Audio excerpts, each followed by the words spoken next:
These two lines represent a massive divergence in the 2026 markets.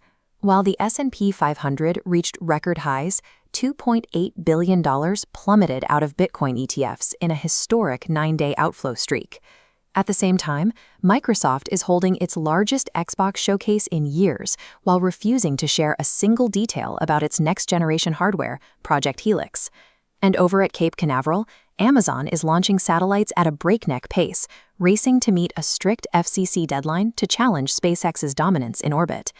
These events represent a synchronized shift in how the tech industry operates. The traditional business model is being left behind. Success in 2026 no longer comes from selling a physical device or a speculative digital asset. It depends entirely on controlling integrated, platform-agnostic ecosystems. Microsoft is deliberately letting its console hardware take a backseat to PlayStation and Nintendo. By delaying Project Helix, they are prioritizing a different kind of growth. The traditional console market caps at 200 million users, but the cloud and mobile gaming market reaches 3 billion globally.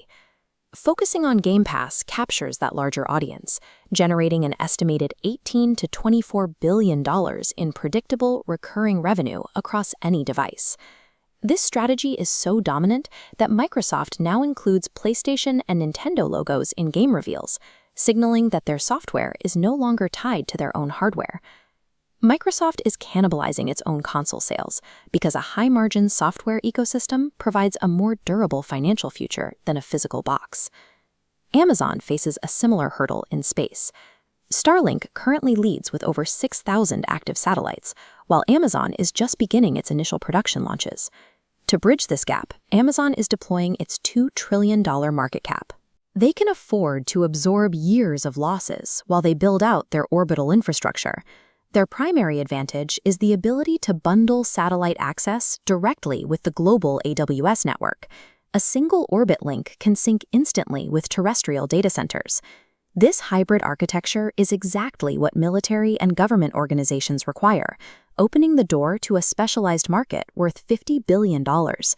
Amazon uses its cloud dominance to construct an enterprise infrastructure that standalone satellite providers cannot replicate. Institutional investors have also shifted their focus toward utility.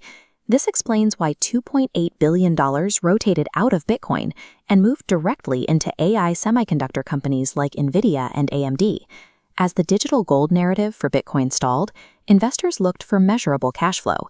AI companies offer clear revenue growth tied to the physical build-out of a new computing era. This demand for immediate, working utility forced Google to overhaul Gemini's compute-based usage limits within 48 hours of a user backlash. Because competing AI platforms are only a click away, Google could not risk losing a portion of its 900 million active users to a confusing pricing model.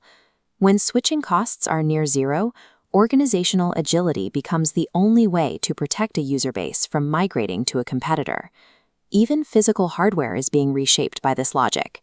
Apple is increasing its iPhone 18 Pro camera production costs by 50% to implement a variable aperture system. This expensive mechanical upgrade is a retention tool.